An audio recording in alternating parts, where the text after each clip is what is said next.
Vamos a dar inicio a este curso, a esta actividad de la Asociación Argentina de Investigadores en Historia, que tengo el enorme honor de,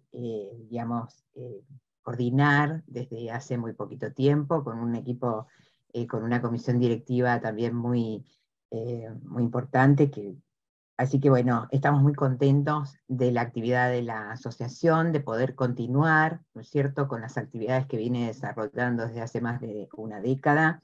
Entre esas actividades, y con el interés, ¿no es cierto?, de brindar servicios de actualización y de poner en circulación contenidos nuevos y viejos sobre los resultados, sobre el estado de conocimiento de la historiografía argentina. Es que estos cursos de actualización se implementaron esta es la tercera edición, con ejes problemáticos que permiten congregar especialistas, problemáticas, enfoques, metodologías que tienden a mostrar, ¿no es cierto?, la enorme oferta y el crecimiento del campo historiográfico en la Argentina de los últimos 30 años.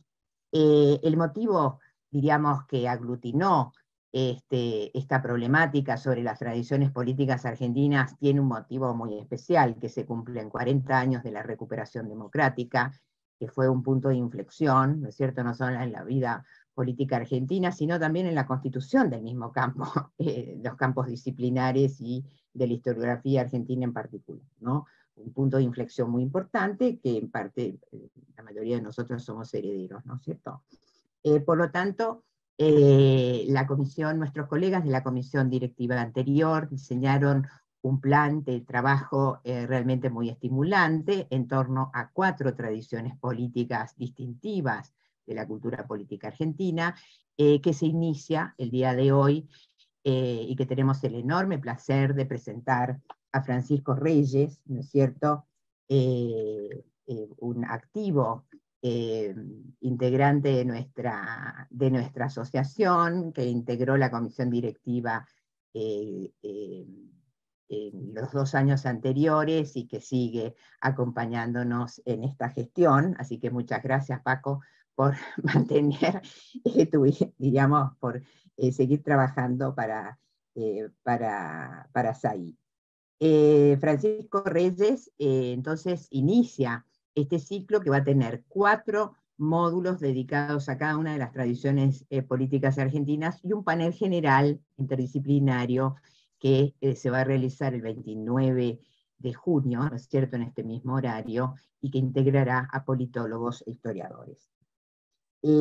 Francisco Reyes entonces se hace cargo de un tema del cual es especialista y que recientemente ha editado un libro que seguramente, que por otra parte fue uno de los libros que fueron sorteados, ¿no es cierto?, entre los inscriptos, Boinas Blancas. Pero Francisco, les digo muy sencillamente, el tema sobre el cual va a exponer: el radicalismo, una identidad política a prueba de los ismos, en función de una, trayectoria de investigación original que arranca cuando se egresa como licenciado en Historia en la Universidad Nacional del Litoral, después se doctoró en Ciencia Política en la Universidad Nacional de Rosario, se desempeña como docente del área de Europa y Estados Unidos de las carreras de Historia en la Universidad Nacional del Litoral, y fue editor de una revista distintiva de la renovación historiográfica, Estudios Sociales, ¿no es cierto?, de la Universidad Nacional del Litoral.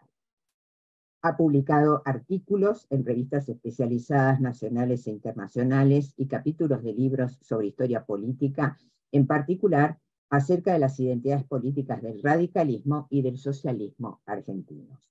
Actualmente sus temas se vinculan a la historia cultural de la política y la historia intelectual. Recientemente ha publicado el libro Boinas Blancas, los orígenes de la identidad política del radicalismo entre 1890 y 1916, editado por Prohistoria Ediciones. Bueno, Paco, una vez más te agradecemos que inaugures este ciclo y te escuchamos con muchísima atención. una breve cuestión en torno a la metodología. Una vez que Francisco concluya su exposición, daremos lugar a los intercambios, a las preguntas por parte del público y de todo aquel interesado. Muchas gracias. Gracias, Beatriz, por la presentación generosa que hiciste.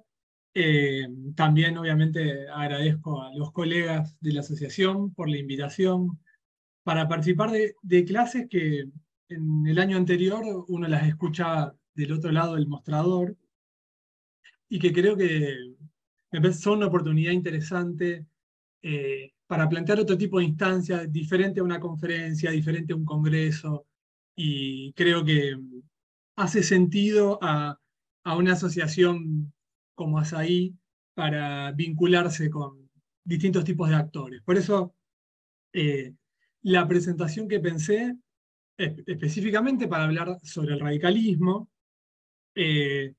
no sé si va a ser todo lo didáctica que se demandaría, pero intenté plantearla en un sentido que abra más preguntas que los aspectos que cierra, podría decir.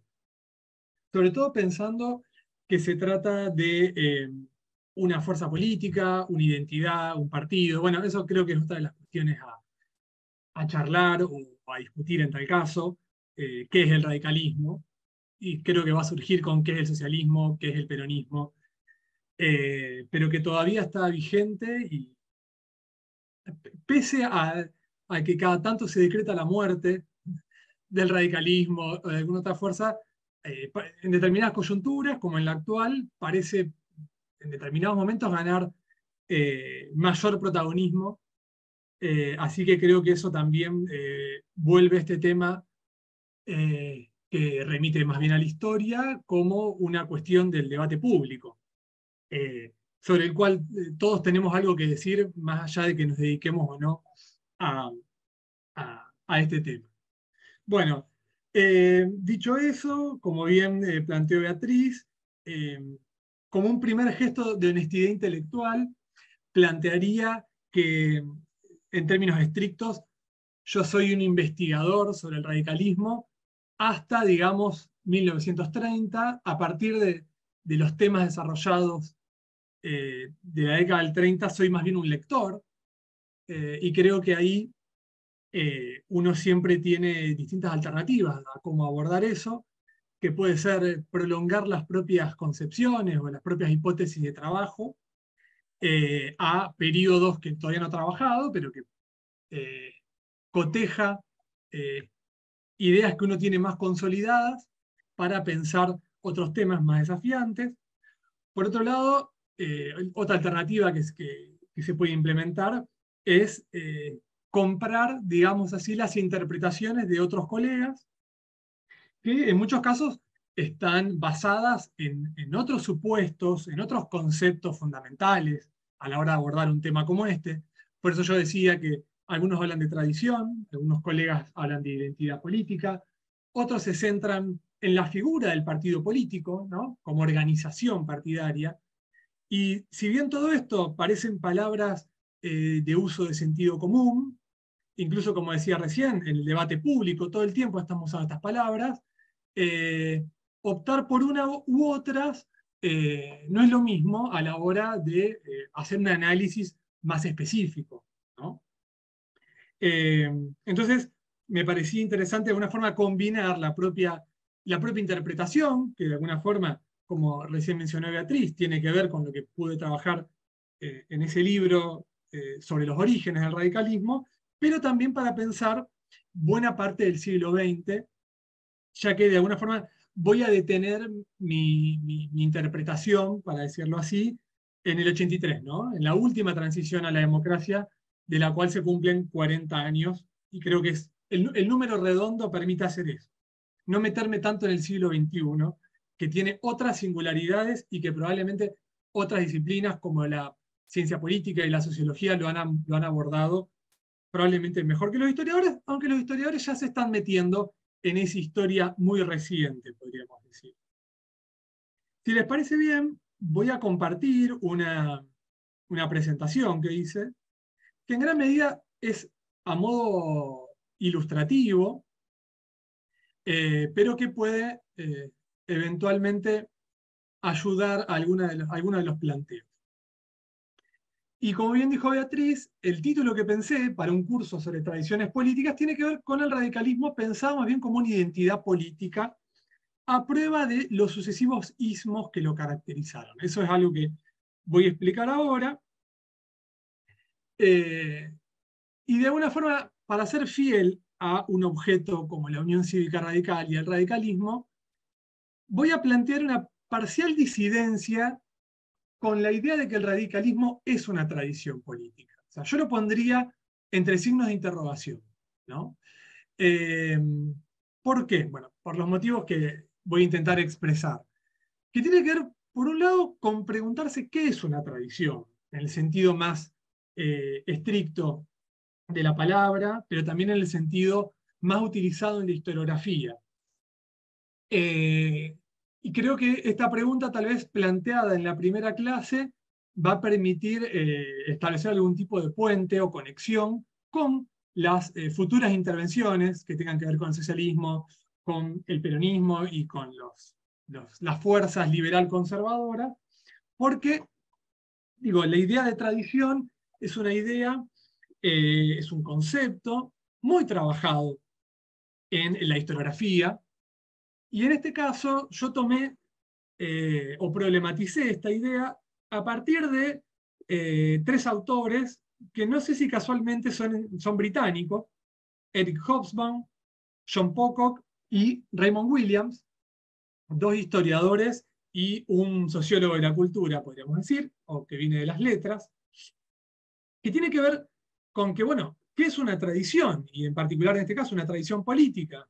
Bueno, Hobsbawm, en un libro muy famoso, muy célebre, que en realidad tiene que ver con las últimas etapas de este historiador marxista británico, entiende a las tradiciones, y en particular él trabaja las tradiciones nacionales o las tradiciones obreras también, como una invención, ¿no? En su concepción de lo que él llama la invención de tradiciones, está la idea de que hay un elemento ficticio en la idea de plantear que se pertenece a una determinada tradición o que un grupo, una persona, se instala en la tradición de ciertos antepasados y lo ve de alguna forma como una construcción desde arriba, podríamos decir, ¿no? Como una construcción interesada en perpetuar cierto estado de cosas y justificar, en última instancia, una determinada posición de poder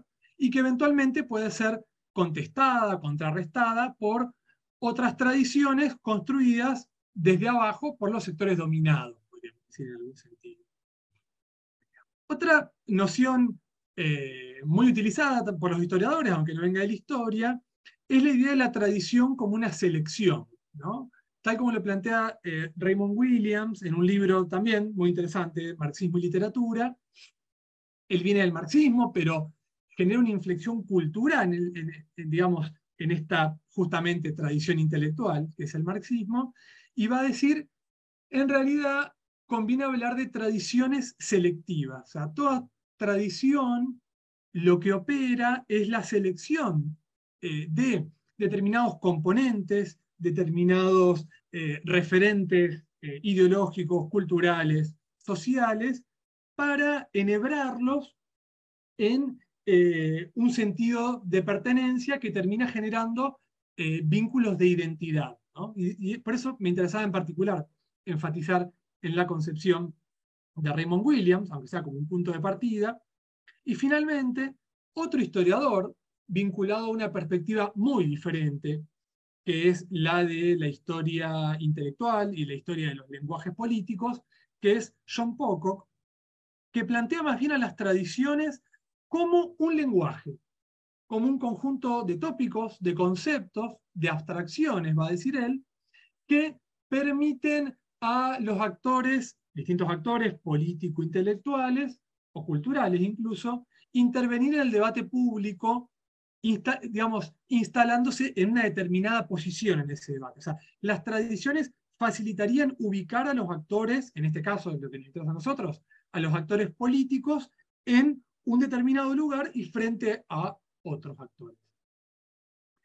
Ahora bien, si toda tradición es una operación histórico-política, si cabe pensar el radicalismo como una tradición específica, yo diría que es importante comprender que esto en realidad es un proceso que maduró, podríamos decir, avanzado ya y superado el periodo de sus orígenes, y que sobre todo cobró vigor la idea de concebir el radicalismo como una tradición en determinados momentos particularmente problemáticos, en momentos de inflexión, de conflicto interno, pero también de conflicto frente a las otras fuerzas políticas a las cuales se enfrentó.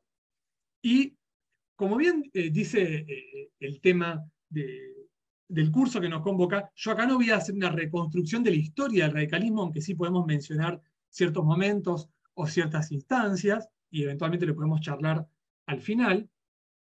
Pero no sé si el conjunto de los asistentes conoce un poco la cronología del radicalismo, pero es sobre todo a partir de los años 20, 30, 40 y 50, cuando el radicalismo se divide a mediados de la década de 1920, no porque antes no existieran divisiones, sino porque hacia 1923-24 hay una primera gran división que de hecho va a dar lugar a dos partidos diferentes: la Unión Cívica Radical, más identificada con Hipólito Yrigoyen, el primer presidente perteneciente a la Unión Cívica Radical, y otra agrupación, que es la Unión Cívica Radical antipersonalista, que justamente se oponía al personalismo de esta muy influyente figura, que ejercía un liderazgo muy singular también, que es otra cuestión que podemos discutir y charlar.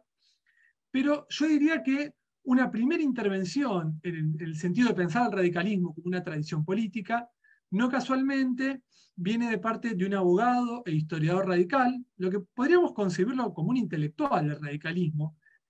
Y este tema creo que no ha sido lo suficientemente, tal vez pensado, trabajado por la historiografía, y puede ser un tema eventualmente a trabajar, que es pensar los intelectuales radicales, ¿no? O identificados con el radicalismo. Creo que se conoce mucho más de la vida político-intelectual del socialismo e incluso del peronismo. Acá está Flavia Fiorucci y algo nos puede decir en ese sentido. Que los intelectuales del radicalismo, que en general se han quedado como en un segundo lugar o en las sombras tal vez, pero que efectivamente intentaron precisamente reconstruir en general la historia partidaria a partir de los acontecimientos que, como decíamos hoy, dan lugar a la cronología del partido, eventualmente su origen en la década, a inicios de la década de 1890, la oposición a lo que se suele denominar el régimen, que no era otra cosa que los gobiernos pertenecientes al Partido Autonomista Nacional y las sucesivas agrupaciones que fueron surgiendo una vez que esta fuerza se comenzó a dividir a inicios del siglo XX, hasta ese gran mojón que es la llegada al poder en la figura de Irigoyen, a nivel nacional, quiero decir, en 1916. Entonces, una primera intervención que me pareció interesante rescatar es la que se ve ahí a la izquierda arriba, es un libro de José Bianco, que se llama La Doctrina Radical, y es de 1927, y que básicamente lo que hace es eso, ¿no? Reconstruir desde la llamada Revolución del Parque, del 26 de julio de 1890, que los radicales toman como su mito fundacional, ¿no? Como ese momento que da nacimiento a una fuerza política que en realidad sabemos que la forma en la que se organiza como partido es mucho más compleja y lleva bastante más tiempo. A esto lo han demostrado bien historiadoras como Paula Alonso y como Ana Virginia Percelo. En general voy a mencionar referentes historiográficos de los más recientes. Obviamente el radicalismo ha generado un conjunto de trabajos historiográficos, incluso el interés de historiadores e investigadores extranjeros en este fenómeno particular. Por eso, al final también de la intervención, voy a plantear algo así como unas lecturas sugeridas mínimas para reconstruir o profundizar algunos de estos aspectos que probablemente no queden del todo trabajados en la intervención de ahora. Entonces decía, ese libro de José Bianco combina una reconstrucción histórica de los orígenes del partido con la obra de gobierno, fundamentalmente de la presidencia de Irigoyen entre 1916 y 1922, y elabora ese libro en el momento del fin de la presidencia de Marcelo T. de Alvear, el sucesor de Irigoyen, también perteneciente a la Unión Cívica Radical, pero que durante cuya presidencia, como decíamos hoy, se divide el radicalismo, y la posición de Alvear va a quedar no estrictamente del lado del irigoyenismo ni del anti-irigoyenismo, ni del personalismo ni del antipersonalismo, y de hecho eso le va a permitir después, en la década del 30, intentar una reorganización partidaria. Reorganización partidaria que es un término digamos, muy recurrente en la historia del radicalismo, justamente por algo que vamos a mencionar inmediatamente después, que tiene que ver con que el radicalismo me parece más fructífero pensarlo como una identidad política, como un espacio de representación en donde conviven no un partido, un único partido, no una única organización partidaria, sino varias organizaciones compitiendo entre sí, y también, digo, a nivel horizontal, pero también a nivel vertical, teniendo en cuenta que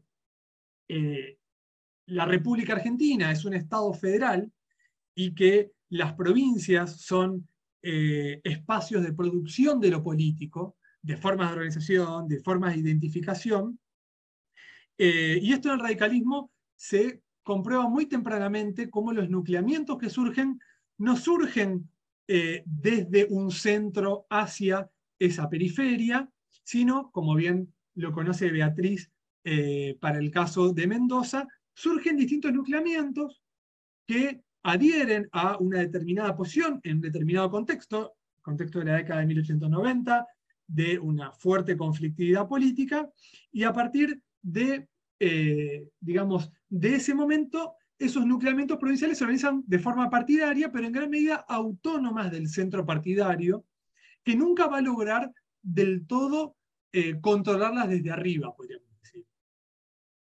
Entonces, ese texto de Bianco en la década de 1920 comienza a plantear no solamente la idea de una tradición, sino de una doctrina radical. Esto es, un conjunto de principios, de postulados, que serían compartidos por todos los radicales, o por lo que, de forma muy recurrente, se va a considerar los verdaderos radicales. ¿Por qué? Porque en estos enfrentamientos al interior del radicalismo, entendido más bien como una identidad, hay un intento por monopolizar ese sentido de pertenencia, esa solidaridad militante, negándole la legitimidad a otros que a su vez se reconocen como radicales. Entonces, esta idea del radicalismo como doctrina intenta de alguna forma organizar un conjunto de ideas que, entiendo yo, no pueden ser vistas como un conjunto de principios ideológicos compartidos por todos los radicales. Y voy a citar algunos muy pocos ejemplos. Por ejemplo, la Unión Cívica Radical en la provincia de Córdoba, una de las provincias más importantes del país, cuando se organiza en la década de 1890, tiene una rama liberal, encabezada por Pedro Molina, y tiene una rama católica, encabezada por Juan Garro, ¿no? O sea, podían tener diferencias ideológicas muy profundas en distintos aspectos, pero se consideran al mismo tiempo radicales.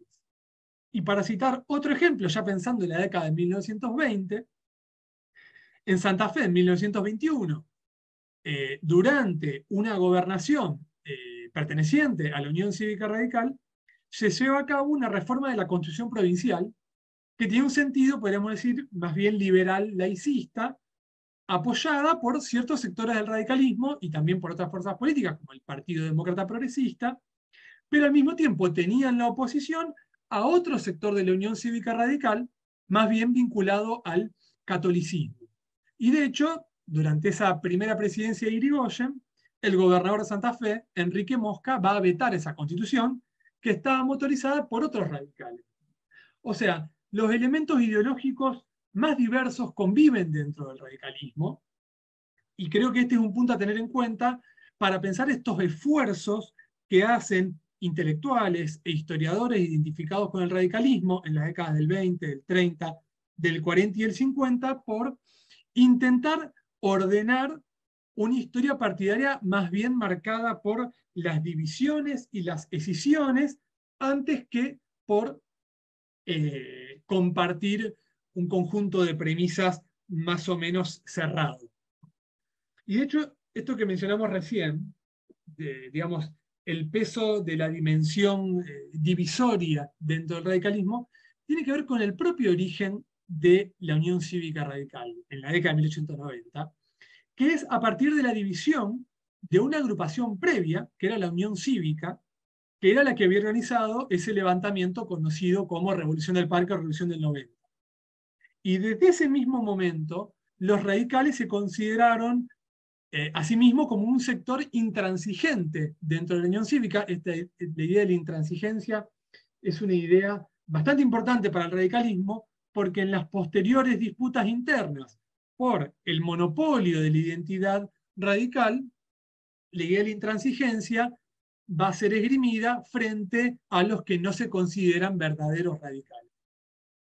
Y allí tenemos, por ejemplo, casos como el de ese libro, para dar un ejemplo más de los radicalismos provinciales, de Mario Herrera, sobre un dirigente radical provincial, el coronel Ángel Blanco, y un libro que se conoce como de la tradición, o sea, el coronel Blanco de la tradición radical, ¿no? Y ahí lo que intenta hacer, de alguna forma, este intelectual radical, que también va a escribir en una revista muy importante del radicalismo, que es Hechos e Ideas, una de las revistas que intentaba dotar de carnadura doctrinaria a la Unión Cívica Radical en los años 20, 30 y 40, justamente plantea que los radicalismos provinciales también tienen la capacidad de construir sus propios troncos dentro de una tradición partidaria, ¿no? Pero cuando uno recorre el libro, ve que digamos, la propia militancia de ese dirigente, el coronel Ángel Blanco, que llegó a ser gobernador electo de Corrientes, está plagada de divisiones, de entradas y salidas del radicalismo, de alianzas y de rupturas. Entonces, nuevamente esta idea de tradición radical busca un poco intentar soldar una historia partidaria muy atravesada por las divisiones y las escisiones. De hecho, la mayor parte de los asistentes debe conocer ese dicho, pero como hay alguien de Italia, también podemos repetir esta idea de que a los radicales les gustan más las internas, las disputas internas entre miembros del propio partido, que la competencia con otras fuerzas políticas.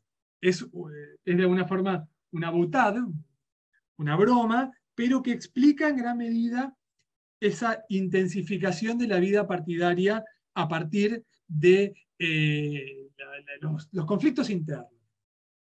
Y después hay obras como el libro dedicado a Irigoyen, obra de Carlos Rodríguez, que había sido un ministro de la última presidencia de Irigoyen entre 1928 y el golpe de Estado de septiembre de 1930. Carlos Rodríguez era un dirigente cordobés que no había comenzado su militancia en el radicalismo, sino en una agrupación, podríamos decir, conservadora, cordobesa, pero que a partir de 1912, cuando el radicalismo decide competir de forma abierta y en todos los distritos por las elecciones, después de un periodo que va a ser caracterizado como la abstención radical, aunque en realidad eso también lo vamos a problematizar, porque los radicales hacen una cosa a nivel provincial, pero a nivel nacional se conciben como parte de una única fuerza política.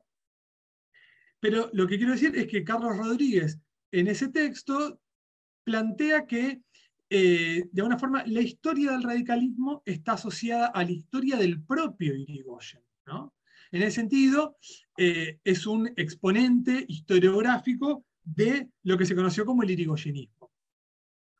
que de alguna forma intentaba asociar el propio liderazgo de Irigoyen a toda la historia partidaria y sintetizar la propia historia partidaria. Esto es, cada una de las intervenciones que ahora estamos revisitando, de alguna forma, están planteando la idea de que toda intervención sobre la historia del radicalismo es una intervención en el presente para disputar ciertos espacios. Esas intervenciones para plantear la idea de una tradición radical, en realidad son intervenciones en el presente para posicionarse dentro de esas disputas, o para, de alguna forma, evaluar la situación del partido, como lo que hace Gabriel del Mazo al inicio de los años 40, en un contexto en el que el radicalismo estaba desplazado del poder, en el que estaba fuertemente dividido después de la muerte de Irigoyen, después del intento de reorganización que cristaliza en 1935 a partir de la figura del expresidente Marcelo T. Alvear, pero que nunca logra volver a reunir a todos los miembros de la familia radical, podríamos decir, para utilizar una metáfora, que es ese libro muy conocido, que es El radicalismo, ensayo sobre su historia y su doctrina, que lo que hace nuevamente es reconstruir la historia partidaria, sobre todo a partir de los principales documentos formulados por el partido y de los principales discursos de dirigentes como Leandro Alem o Hipólito Yrigoyen. Y ya vamos a hablar un poco de esta cronología de los liderazgos. Pero quiero mencionar el texto de Gabriel del Mazo porque probablemente sea uno de los principales intelectuales radicales que más esfuerzos hicieron por plantear esta idea de una tradición radical. Y después tenemos dos series de publicaciones muy utilizadas por muchos de nosotros en nuestros trabajos. ¿Por qué? Porque compila buena parte de los documentos partidarios, pero también correspondencia de sus dirigentes, discursos, intervenciones de distinto tipo, publicaciones, que son una dedicada a Leandro Alem, son 8 tomos, se llama Leandro Alem, Mensaje y Destino, y otra casi al mismo tiempo salió esta otra colección dedicada a Hipólito Yrigoyen que se llama Pueblo y Gobierno, ¿no? Planteando como dos grandes etapas en la historia del partido, una primera etapa que sería la caracterizada por el liderazgo de Alem, una segunda, obviamente, por el liderazgo de Hipólito Yrigoyen, y que nuevamente asocian la historia partidaria a una determinada figura.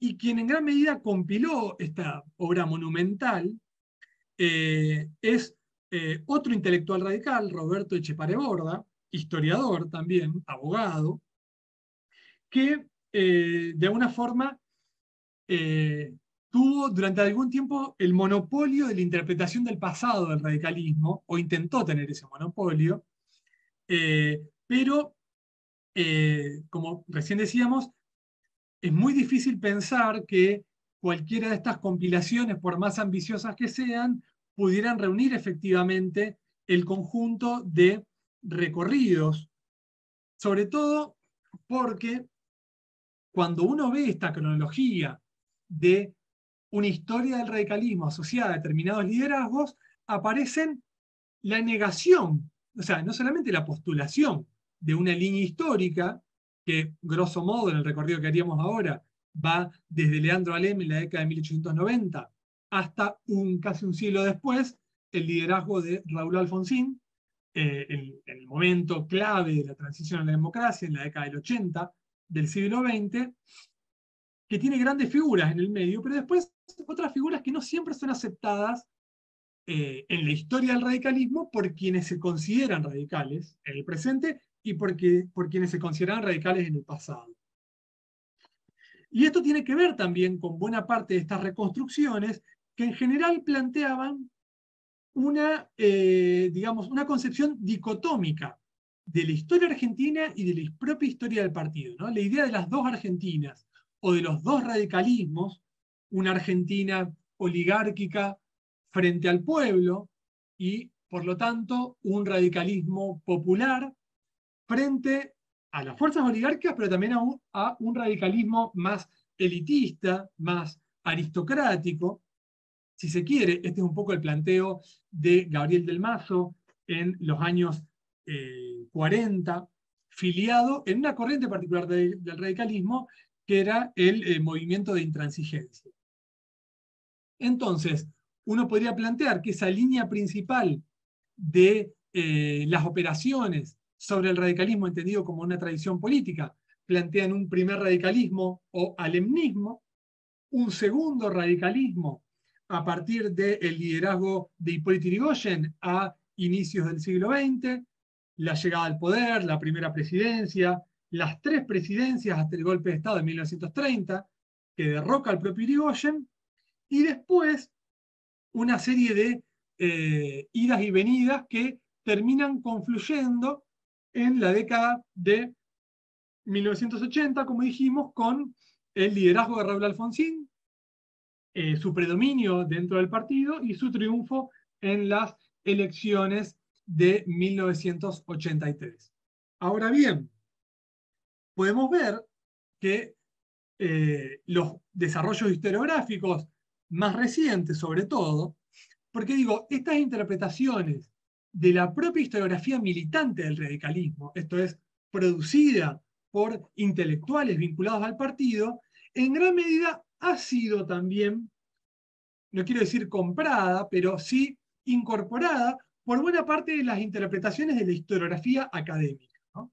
La historiografía académica habla de alemnismo, de irigoyenismo, de alfonsinismo, y no es que la historiografía académica no debiera hablar en esos términos, de esos ismos, pero entiendo yo que pensarlo a partir del radicalismo como una identidad política vuelve mucho más problemáticas esas denominaciones, ¿no? O sea, los historiadores debemos problematizar estas nociones porque, por ejemplo, por citar algunos ejemplos, cuando muere Alem en el año 1896, se suicida, un momento de declive del partido,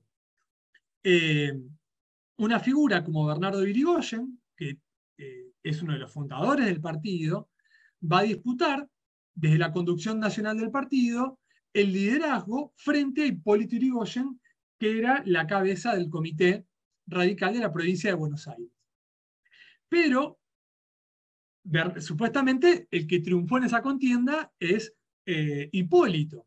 Pero tenemos acá que en 1898, con la ayuda de los propios seguidores de Hipólito, Bernardo Irigoyen va a ser electo gobernador de la provincia de Buenos Aires y va a dar lugar a lo que un historiador muy joven, que se llama Nahuel Ojeda Silva, va a hablar del bernardismo, ¿no? Y si uno recorre estas obras, ¿no?, que hablan de la doctrina radical o de la tradición radical de Alem y Irigoyen, está muy desdibujada la figura de Bernardo Irigoyen. Pero efectivamente la historiografía ha logrado reconstruir la importancia de esa etapa, aunque posteriormente haya quedado dentro del lado de los réprobos, ¿no?, de los que no eran los verdaderos radicales, al menos tal como lo entendían los propios militantes del partido, ¿no? O sea, no quedaría dentro de la corriente principal del radicalismo, aunque como dijimos recién, la historiografía demostró que los seguidores de Hipólito Yrigoyen ayudaron a la propia elección de Bernardo Irigoyen. Y después tenemos otra figura, ahora sí, más trabajada por la historiografía del radicalismo, por Félix Luna, por ejemplo, un intelectual radical, un historiador también todoterreno, un divulgador de la historia, pero también por Alejandro Cataruzzi y más recientemente por una biografía de Leandro Lozada, donde muestra claramente que también Marcelo Alvear, entendido por buena parte, vuelvo, ¿no?, sobre esta idea de estas obras como un radical aristocrático, un radical azul, van a decir algunos, frente a los radicales rojos más populares, pero en realidad sabemos que Alvear también participa desde los orígenes partidarios, efectivamente pertenecía a una familia de la élite, pero eso no lo hacía menos parte de la historia del radicalismo, y efectivamente hay algunos trabajos historiográficos que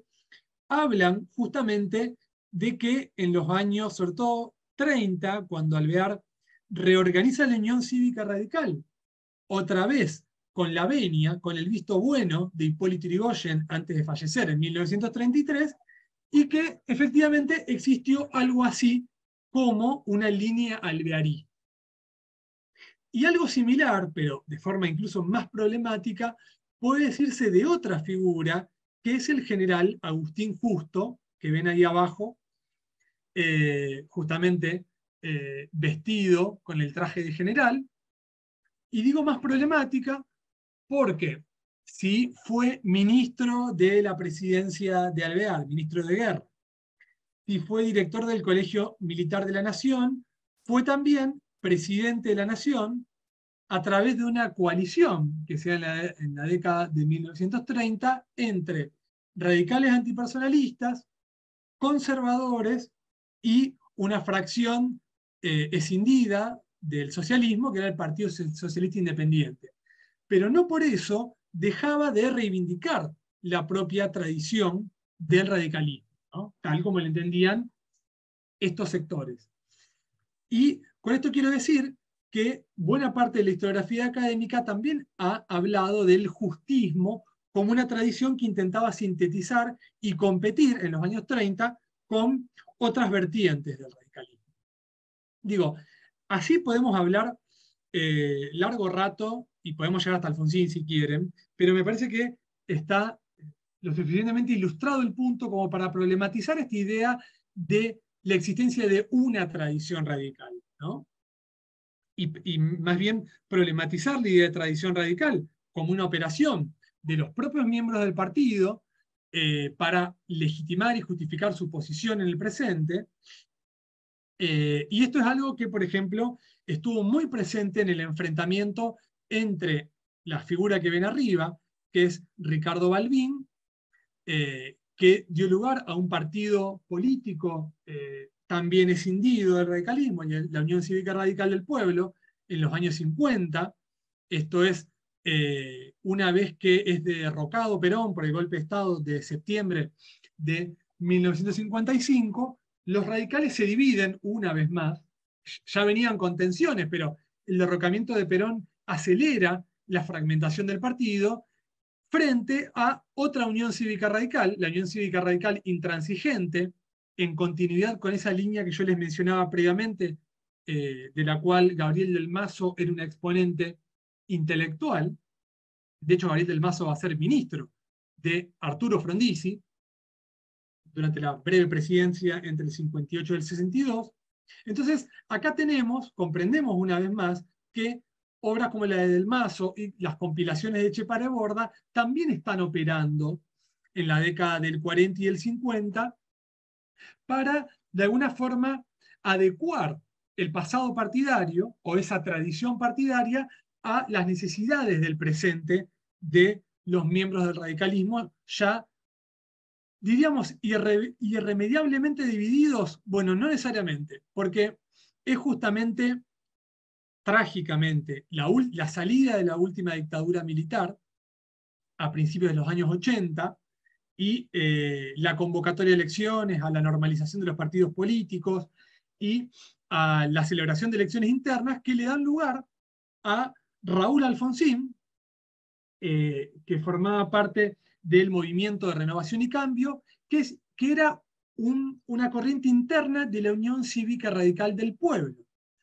pero que efectivamente logra en ese momento reunificar al partido, sobre todo porque los seguidores de Frondizi tuvieron otras derivas con el movimiento desarrollista, y sobre todo formando terceros partidos como el MID y luego el Partido Intransigente.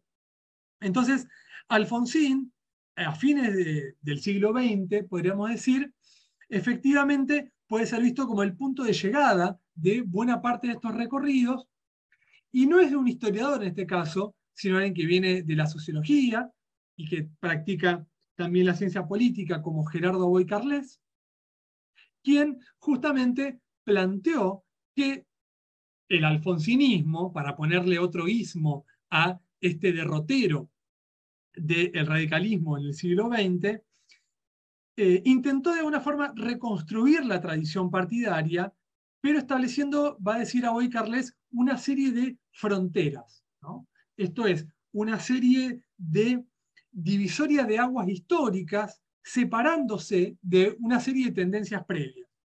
Por un lado, una frontera más cercana respecto de la última dictadura militar, a partir de la reivindicación de la democracia y los derechos humanos, pero también una frontera respecto de lo que también había sido buena parte de la historia del radicalismo, que son el conjunto de intervenciones militares, apelación a la violencia política, que negaban la continuidad de un sistema democrático, ¿no? Aboy Carles va a decir, desde el propio radicalismo, Alfonsín va a operar una crítica a los propios supuestos del Partido Radical. Y no me voy a meter con la conceptualización más específica que trabaja Aboy Carles y buena parte de los autores que vamos a mencionar al final de la clase, pero lo que tenemos allí es también una discusión sobre lo que algunos autores mencionan como populismo, ¿no? Y ahí nos encontramos con que la tradición partidaria, entendida en esos términos, es muy problemática para incluir, digamos, los aspectos federales del propio radicalismo. Esto que mencionamos más temprano, ¿no? El arraigo temprano de esta identidad en todas las provincias del país, diría yo, en algunas con mayor éxito electoral que en otras, pero que efectivamente dieron lugar a liderazgos y fuerzas políticas que se entendían como parte de la, digamos, de la Unión Cívica Radical, pero que necesitaban organizarse de forma diferenciada y eso implicaba, en muchos casos, entrar en tensión con lo que se entendía como el radicalismo nacional. Y por ejemplo, arriba tenemos las figuras de José Néstor Lencinas y Carlos Washington Lencinas, algo que también Beatriz ha trabajado y conoce muy bien, digamos, y hay toda una historiografía centrada en el lencinismo entendido como un populismo, ¿no? Y otra vez la cuestión de los ismos. En este caso, en Mendoza, a partir de una serie de experiencias de gobierno, pero también de la construcción de una identidad política específica que no deja de reconocerse radical, pero que estrictamente no responde al radicalismo a nivel nacional. Tenemos abajo a la izquierda dos figuras, los hermanos Cantoni, que dieron lugar también a el cantonismo, va a decir Celso Rodríguez, otra vertiente del populismo radical cuyano, que también tiene una historia muy conflictiva con el radicalismo a nivel nacional, hasta llegar a la ruptura con Hipólito Yrigoyen. Tanto los Cantoni como los Lencina van a estar fuertemente enfrentados a la Unión Cívica Radical nucleada en torno a Hipólito Yrigoyen. Por eso la idea, nuevamente, de tradición partidaria, creo que colisiona con la idea de pensar qué lugar le cabe en la misma a estos radicalismos provinciales que yo me atrevo a decir que en estas historias prácticamente no tienen ningún lugar, salvo en operaciones histórico-políticas como la de Mario Herrera respecto del Coronel Blanco, que es esa figura que vende lentes a la derecha arriba, también enfrentado con Irigoyen. Pero cabe mencionar, digamos, y así también podemos seguir para el resto del siglo XX, pero quiero mencionar dos casos también puntuales que hacen disonancia con esa idea de tradición radical. Por un lado, la figura del cordobés Amadeo Sabatini, muy minuciosamente trabajada por un historiador cordobés, no casualmente César Cach, que va a plantear justamente un tipo de radicalismo muy singular en la provincia de Córdoba. De hecho, mencionábamos más temprano que los temas que estamos discutiendo hoy son temas también de la agenda pública de todo argentino en un año electoral, y justamente lo que está pasando actualmente con el radicalismo en Córdoba es un buen laboratorio de esto que estamos mencionando, ¿no? De cómo ubicar las tendencias locales dentro de una narrativa nacional. Y lo que César Cach menciona como el sabatinismo va a tener una relación de no necesaria confluencia con el resto de las tendencias del radicalismo en las décadas del 30 y del 40, sobre todo porque esta especificidad del radicalismo cordobés va a tener, por ejemplo, éxito electoral en un contexto donde a nivel nacional el radicalismo se encontraba desplazado del poder, ¿no? Y eso también nos habla de qué lugar deben ocupar los radicales identificados con la corriente antipersonalista, sobre todo opositores de Hipólito Yrigoyen, y ahí tenemos a la derecha abajo la figura de José María de Iriondo, que si no lo menciono, la historiadora santafesina, Susana Piazzesi, que no está más entre nosotros, pero que trabajó también muy bien lo que ella llamó el iriondismo, nos muestra un poco estos meandros, estos caminos del radicalismo tan singulares, viniendo él y su padre, un ex gobernador de Santa Fe, de lo que llamaríamos ahora fuerzas conservadoras, termina brevando en el radicalismo, es secretario de Bernardo Irigoyen en la provincia de Buenos Aires durante la gobernación de aquella figura, y luego, tomando parte frente a la tendencia del radicalismo identificada a nivel nacional con Irigoyen, va a jugar un papel muy importante en la política santafesina de los años 30, adhiriendo justamente al liderazgo de Agustín Justo a nivel nacional. Entonces, esa idea de tradición radical, entiendo yo, es muy problemática para incluir una figura como Justo a nivel nacional y la concordancia como una coalición política exitosa, pero también radicalismos provinciales como el liderado por José María de Iriondo en Santa Fe. Y es por eso que lo que propongo, de forma un tanto herética tal vez para la propuesta del curso, es no tanto pensar una tradición partidaria, sino una identidad política. Y para esto me voy a tomar la licencia poética de recurrir a dos citas de dos escritores argentinos, que son dos escritores muy diferentes entre sí, aunque Ricardo Piglia claramente reconocía, obviamente, el lugar de Jorge Luis Borges en la literatura argentina. ¿Y por qué menciono esto? Porque en un texto en un prólogo al Martín Fierro, Borges va a decir algo que a mí me pareció, cuando lo leí, muy interesante para pensar un caso como el del radicalismo. Y él está pensando en José Hernández, ¿no?, el autor del Martín Fierro. Y es que Hernández hizo acaso lo único que un hombre puede hacer con una tradición: la modificó. ¿Y por qué me pareció muy interesante? Porque se acerca un poco a esa idea que mencionábamos más temprano de Eric Hobsbawm, de las tradiciones como invenciones, que tienen que ver un poco con esto que mencionábamos más temprano, ¿no?, de que las tradiciones son en realidad una operación desde el presente. Y que cada vez que se hable de tradición, no digo que hay que tener una mirada de sospecha, pero sí hay que plantear qué queda dentro y qué queda fuera cuando se hable en ese sentido.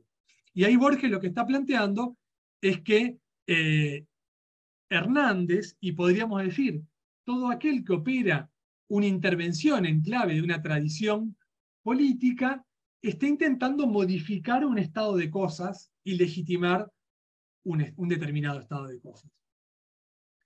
Pero a la hora de pensar una identidad política, y ahí hice un gráfico caótico, pero que intenta de alguna forma explicar este punto que estoy trabajando, tiene que ver con algo que dice Ricardo Piglia en esos cuadernos que él escribió, con los cuales era casi su diario íntimo, que son los diarios de Emilio Renzi. Y en el tomo 2, él, no casualmente, Ricardo Piglia, se formó como historiador, cursó la carrera de historia, y en toda su literatura siempre fue muy escrupuloso a la hora de documentarse, ¿no?, a la hora de poner en orden los papeles y, para narrar una historia, tener sobre la mesa todos aquellos retazos que permitían reconstruir un panorama o un escenario más general.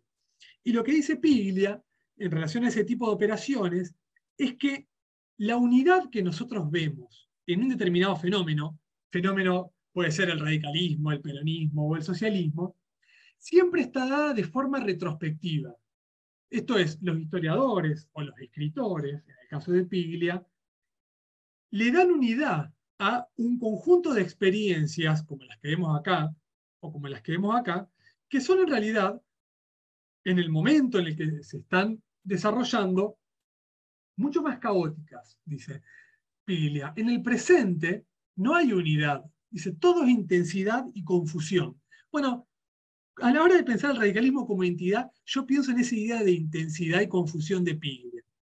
¿Por qué?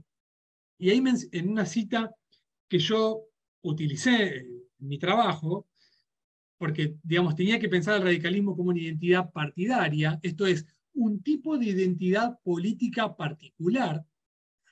Puede haber otras identidades políticas, puede haber identidades de género, puede haber identidades religiosas, que son políticas, puede haber identidades nacionales, que son políticas, pero en el caso específico de una identidad partidaria como la radical, lo que hace es definir, a partir de solidaridades y lealtades militantes, un espacio de representación más o menos estable, aunque sustenta un carácter dinámico entre el adentro y el afuera de los contornos de la organización partidaria, y yo ahí puse a propósito en plural, de los contornos de las organizaciones partidarias que actúan como su centro.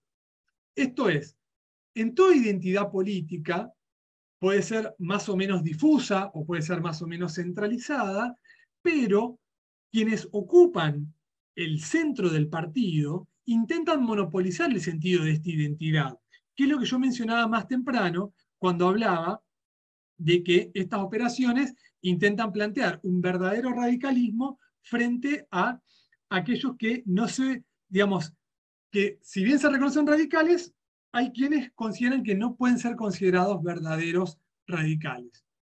Y en el caso particular del radicalismo, puede haber un partido con un centro a nivel nacional, la Unión Cívica Radical o la Unión Cívica Radical Antipersonalista, pero también hay partidos provinciales, locales, que generan sus propias manchas identitarias, podríamos decir, con mayor o menor nivel de intensidad, un poco lo que quería ilustrar con ese mapa, un mapa radical de la Argentina radical, podríamos decir, en donde entran a jugar todas estas otras organizaciones partidarias radicales, pero que son de alcance provincial, no nacional.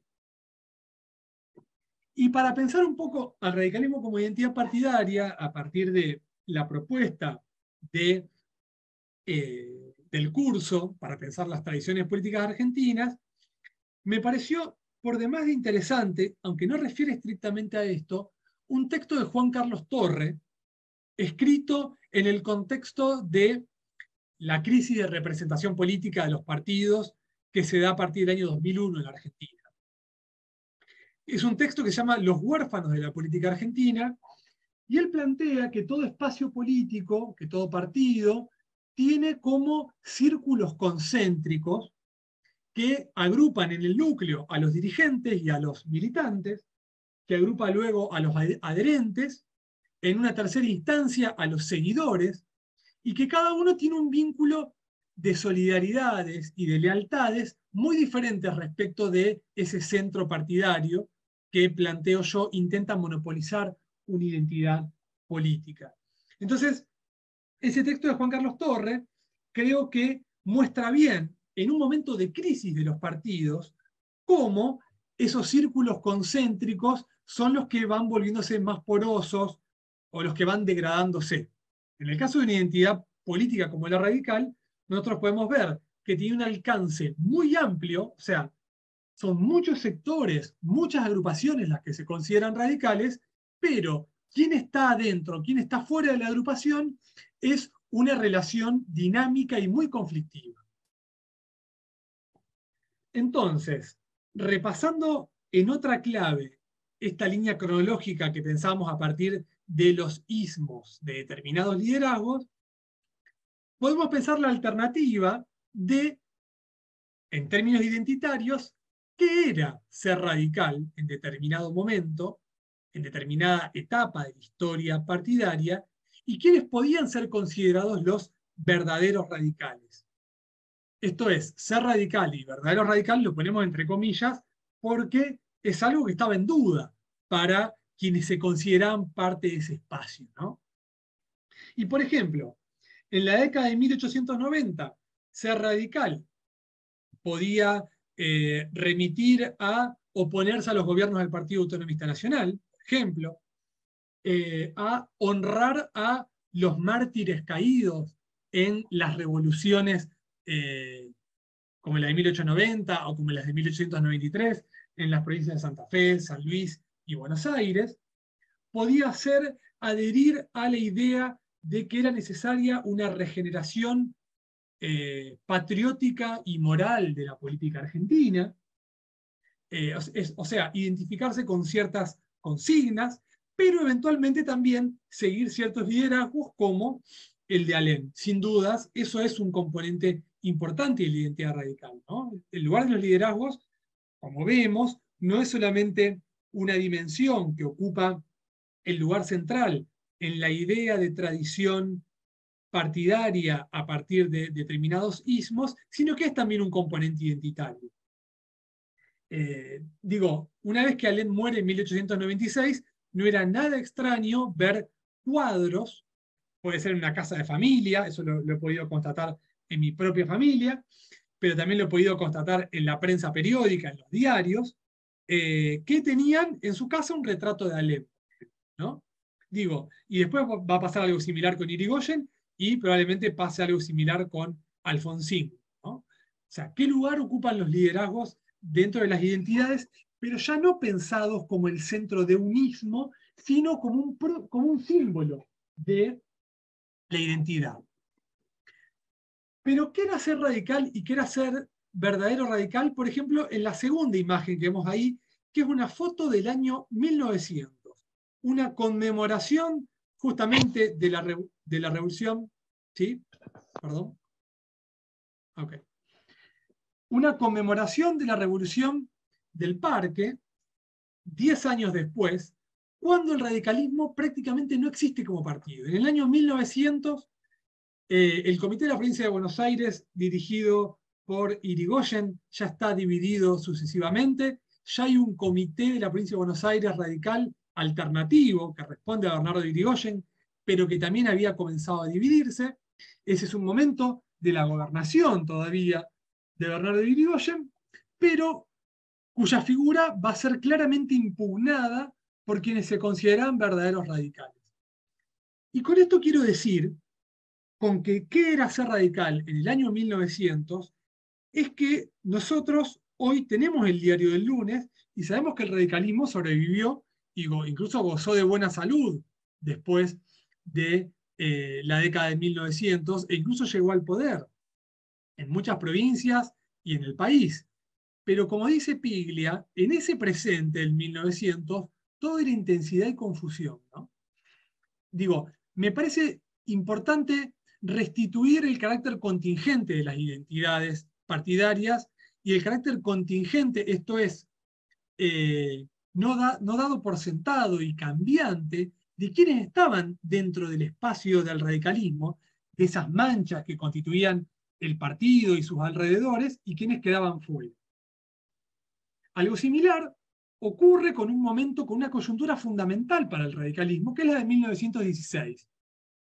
Porque ahí tenemos figuras que han pertenecido a la instancia de los orígenes, tenemos ya viejos líderes que han quedado en el pasado, pero que se han convertido en símbolo, como es el caso de Alem y su famosa frase en su testamento político, adelante los que quedan, esgrimido por, en esa caricatura de caras y caretas, Hipólito Yrigoyen, Pelagio Luna de su mano, del otro lado José Camilo Croto, que va a ser gobernador de la provincia de Buenos Aires, y a la izquierda debajo Vicente Gallo. Detrás José Luis Cantilo, también futuro gobernador de Buenos Aires. ¿Y por qué me detengo en esta imagen? Porque en el año 1916 todos ellos se consideraban radicales y estaban dentro del mismo partido, participan de las convenciones del partido para elegir quién va a ser el candidato a presidente del radicalismo, va a ser el candidato obviamente Irigoyen, pero se presenta Vicente Gallo, obtiene muy pocos votos, pero Gallo, que en 1916 está en el mismo partido, en 1924 va a ser uno de los fundadores de la Unión Cívica Radical Antipersonalista. Esto es, quién está dentro y quién está fuera del partido, ahora tiene una respuesta diferente algunos años después. Y dos figuras que eran hasta el momento, podríamos decir, irigoyenistas, José Camilo Croto y José Luis Cantilo, luego se van a enfrentar fuertemente con el propio Irigoyen cuando ocupen la gobernación de la provincia de Buenos Aires, ¿no? Nuevamente vuelvo sobre esta idea. Incluso los que se consideran parte de un mismo espacio y de una corriente interna del partido, luego van a enfrentarse para disputar esa identidad. Pero para 1916 también tenemos otra novedad, porque también podían ser radicales mujeres. Como hemos trabajado con una compañera, con una colega, María José Valdés, y nos parecía realmente muy extraño que no esté estudiado cómo desde 1912 se forma ese comité feminista, a veces aparece como feminista, a veces aparece como femenino, radical, que en ese caso está encabezando la manifestación de otra conmemoración de la Revolución del Parque, pero en el año 1916, con Hipólito Yrigoyen ya electo. Pero lo que estamos viendo es que podían ser radicales ya no solamente hombres, sino también mujeres. Y esto nos lleva a problematizar un conjunto de cuestiones que tiene que ver con quiénes encabezaron o no la lucha por el sufragio femenino. Y claramente en ese caso, los socialistas llevaron una delantera sobre el radicalismo. De hecho, ese propio comité radical feminista o femenino no planteaba la demanda del voto de la mujer, por ejemplo, en el año 1916. ¿Pero qué lugar ocupaban? Bueno, ocupaban un lugar en el hogar, criando a los hijos, ocupaban un lugar, digo, esto dentro de las propias palabras del comité, ¿no? La declaraciones de sus referentes. Ocupaban un lugar criando a los hijos, acompañando a sus maridos.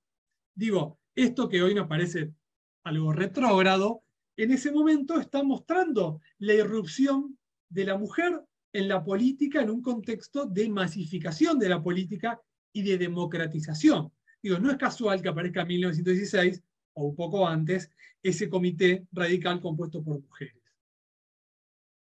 Ahora bien, una fotografía de algunos años después, del año 1926, durante la presidencia de Alvear, es la inauguración del monumento a Alem, que está en la ciudad de Buenos Aires, que muchos habrán visto, que se inaugura después de distintas colectas de dinero, donde colaboraban familiares, militantes, se habían hecho muchos actos públicos, fiestas donde participaban lo que se conocía como la familia radical, ¿no? Para recaudar fondos. Y la cuestión es que ese monumento se inaugura, decíamos, durante la presidencia de Alvear, y iba a ser casi un acto de Estado, ¿no? Homenajeando una figura fundamental en los orígenes partidarios, pero que claramente no había sido ni presidente, ni gobernador, ni nada por el estilo, sino que era una figura partidaria.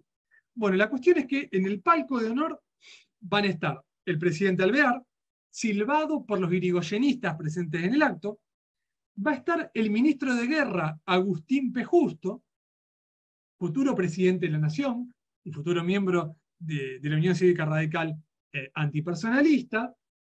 Va a estar también José Tamborini, que es ministro de Alvear y que en el año 46 va a ser el candidato a presidente del radicalismo frente a la candidatura del coronel Juan Domingo Perón, ¿no? O sea, figuras de peso dentro del radicalismo, pero que claramente no están ubicados dentro de lo que, por ejemplo, Gabriel del Mazo identificaba como la corriente principal del radicalismo, que habría sido el irigoyenismo.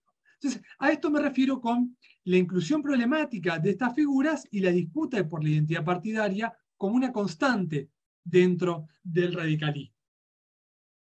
Ahora bien, si nos vamos a los años 30 y 40, esta pregunta que nos hacemos de qué era ser radical y quiénes eran los verdaderos radicales, tiene respuestas muy diferentes para los nuevos nucleamientos que surgen dentro del partido. En el caso de la agrupación Forja, Fuerza de Orientación Radical de la Joven Argentina, donde había figuras como el propio Gabriel del Mazo, como Arturo Jaureche, por ejemplo, por citar solamente algunas de sus figuras más conocidas, algunos de los cuales van a terminar abrevando en el peronismo en los años 40. De hecho, el que está hablando ahí es Arturo Jaureche, pero que se proponen renovar doctrinariamente al peronismo, se proponen levantar al peronismo, al radicalismo, perdón, que en los años 30 se posicionan frente al intento de reorganización partidaria encabezado por Alvear, que va a ser considerado por estas figuras como un traidor, ¿no? Como un traidor al radicalismo. O sea, para Forja, la tradición radical es la línea que va de Alem o al alemnismo a Irigoyen o irigoyenismo.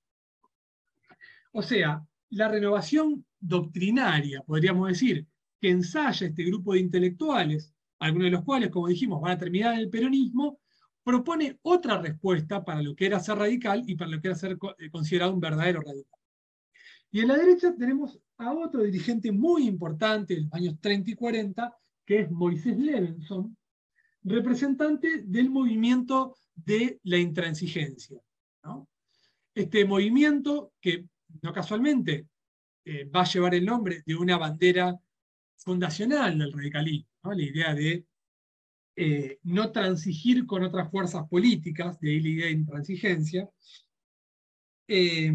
Efectivamente también se va a proponer una suerte de actualización doctrinaria y va a ensayar, podríamos decir, dotar al radicalismo de un claro programa partidario, que era algo con lo cual no había contado a nivel nacional. Los radicalismos provinciales sí en general planteaban plataformas partidarias con un programa, pero que era mucho más concreto y vinculado a, digamos, la situación en cada una de las provincias. Bueno, Moisés Levenson lo que va a plantear desde la intransigencia radical es justamente dotar de un programa que podríamos decir así de izquierda para el radicalismo, algo que era bastante inédito teniendo en cuenta que el radicalismo se había enfrentado, sobre todo desde la década de 1910-1920, fuertemente con las organizaciones partidarias de izquierda y sobre todo con el Partido Socialista, que era su principal competidor en la provincia de Buenos Aires. Pero, por ejemplo, tanto Forja como la intransigencia radical van a hablar de la bandera de la justicia social, o van a plantear la idea de la reforma agraria, o de la nacionalización de ciertos recursos fundamentales como los servicios públicos, ¿no? O como el petróleo, que ya estaba nacionalizado, pero que generaba muchos debates en ese sentido. Entonces, para pasar a una etapa posterior, tenemos allí ese contexto tan singular, va a decir Juan Carlos Torre, esa coyuntura crítica que constituyó el periodo que va entre el golpe de Estado militar de 1943, el ascenso de la figura de Juan Domingo Perón, la crisis de los partidos políticos para ese momento ya tradicionales, podríamos decir, y acá la idea de tradición tiene que ver simplemente con cuáles eran los partidos existentes en el momento en el que emerge la figura de Perón y de que emerge el peronismo como fuerza política, decíamos, entre 1943 y 1946. ¿Por qué?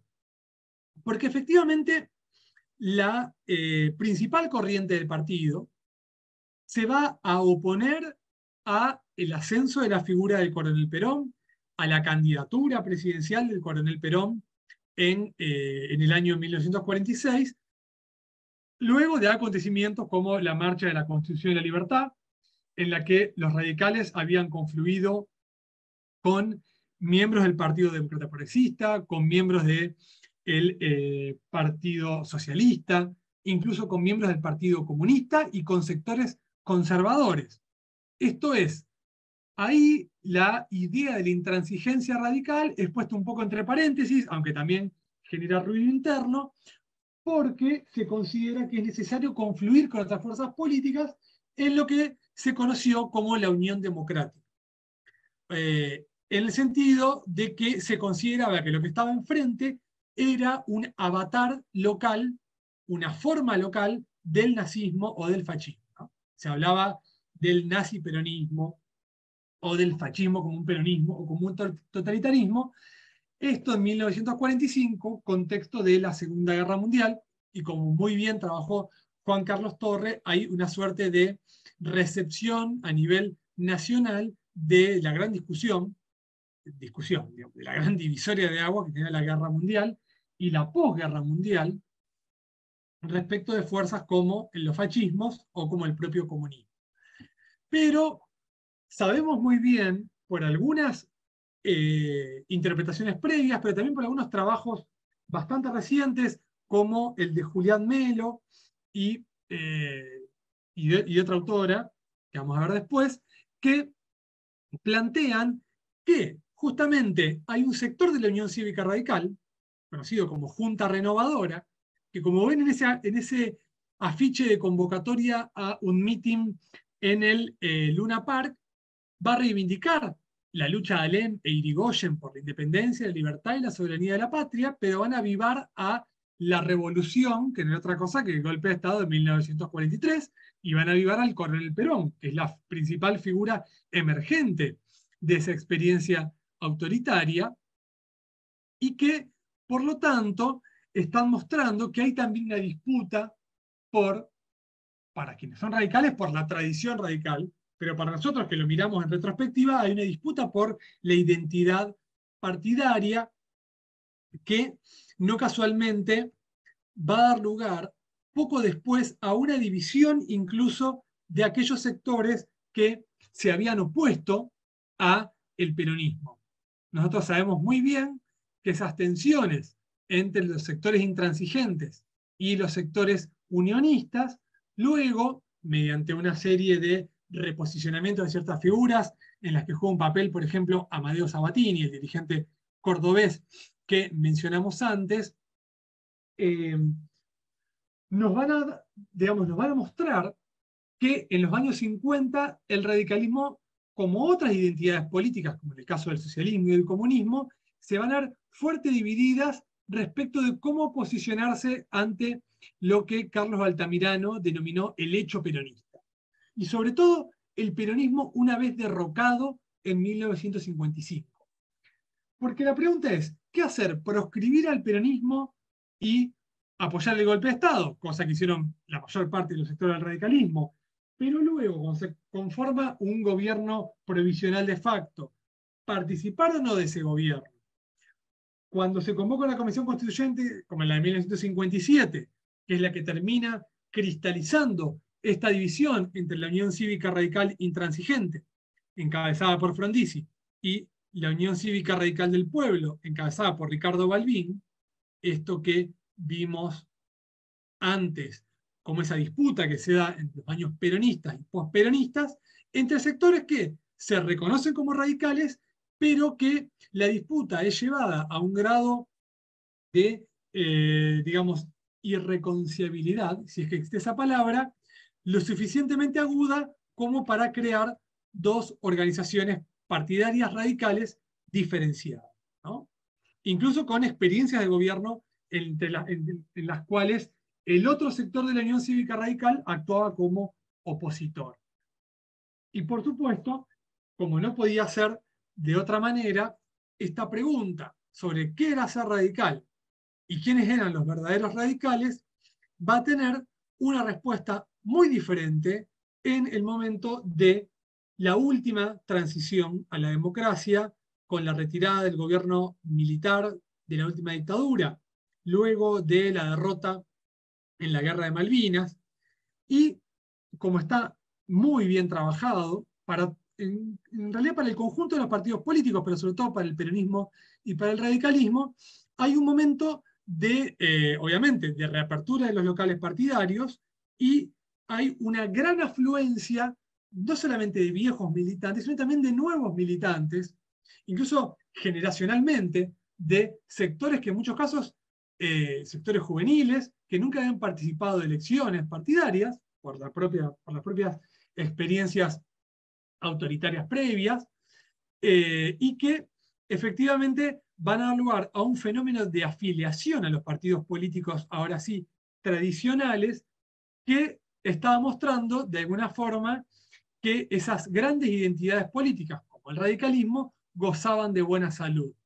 Ahora bien, como mencionamos más temprano, respecto sobre todo de ese trabajo de Gerardo Boy Carles, que lo trabajó en un libro que vamos a ver ahora, que se llama Las dos fronteras de la democracia argentina, y después en una serie de artículos, van a mostrar que efectivamente el liderazgo de Alfonsín es un liderazgo que, por su triunfo en las internas partidarias, podríamos decir que es casi indiscutido, pero que cabría preguntarse que, digamos, en cuántos de esos militantes radicales y esos dirigentes efectivamente compartían las ideas de Alfonsín respecto del radicalismo y respecto de lo que debía ser la Argentina.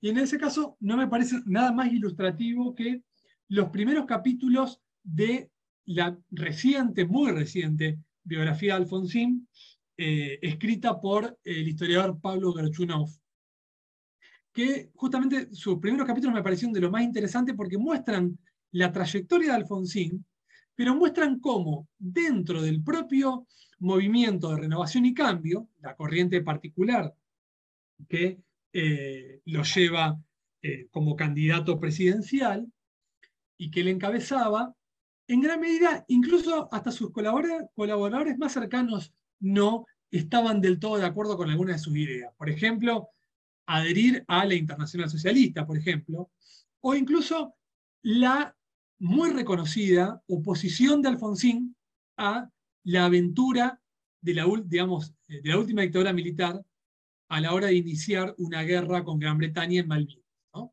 Los jóvenes nucleados en, por ejemplo, la Junta Coordinadora Nacional, que jugaron un papel muy importante en la construcción del liderazgo de Alfonsín, apoyaban en gran medida la iniciativa de los militares en Malvinas y Alfonsín sabemos bien que la rechazó y eso con la derrota militar le jugó a favor, podríamos decir, al ganarle popularidad respecto de no solamente una cierta clarividencia respecto de lo que implicaba esa aventura militar, sino también de un posicionamiento ético de no acompañar una aventura militar de la propia dictadura que había llevado a cabo el terrorismo de Estado. Entonces, para cerrar mi intervención y dejar paso a un intercambio con ustedes, pensaba, justo algunos días antes, Ana Laura Lanteri me ha preguntado si había pensado en algunos textos.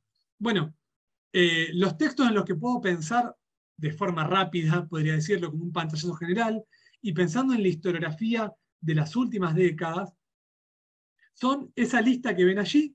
Si quieren cualquier cosa, en general son libros, artículos o capítulos de libros que se pueden conseguir, pero lo que están mostrando es que la historiografía sobre el radicalismo, se ha entendido como tradición política, como identidad política o como partido político, se ha renovado notablemente en los últimos años, después de trabajos clásicos, pienso por ejemplo en el clásico trabajo de David Rock sobre el radicalismo argentino, centrado en los gobiernos radicales del 16 al 30, sobre todo, pero como ven allí, tanto desde la historia como desde la sociología y la ciencia política, se ha renovado incluso también en clave biográfica. Mencionamos la biografía de Alfonsín de Pablo Gerchunov, está la biografía de Alvear de Leandro Lozada, hay una pequeña biografía de Alem, realizada por Ezequiel Gallo.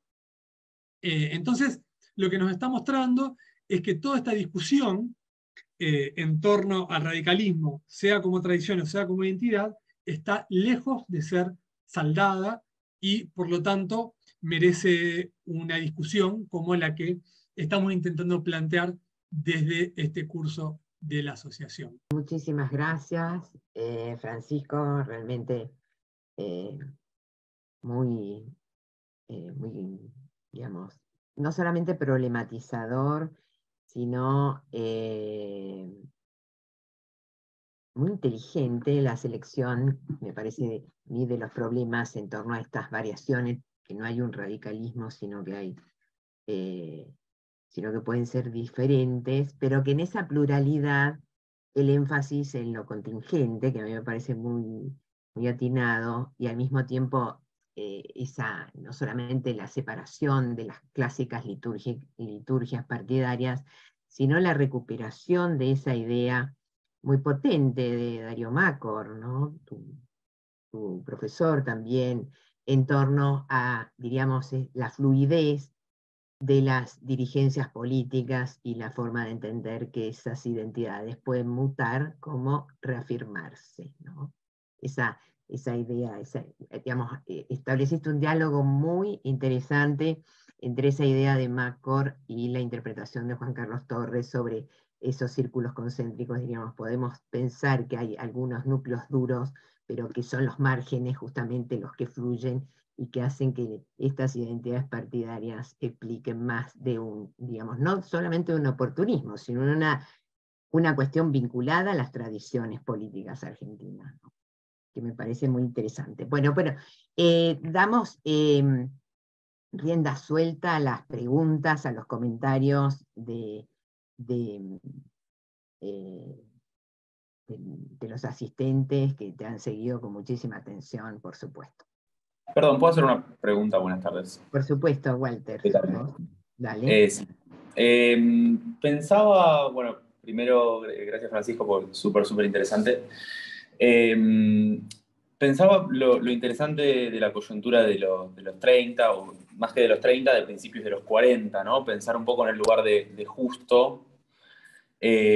Justo que si yo, no sé, leí alguna vez, en la carrera no es un tema que estudié en profundidad, pero leí alguna vez que de hecho estaba en negociaciones en el 43, de alguna manera, o pretendía potencialmente, no sé si en negociaciones, pero pretendía eventualmente ser candidato del radicalismo en las elecciones del 43, que nunca sucedieron, digamos. Pero digo, esa coyuntura tan particular en la que se mueren, ¿no? Justo, Alvear, Ortiz, digo, de alguna manera deja al radicalismo sin su principal líder, que es Alvear, sin a ese potencial líder alternativo que es Ortiz.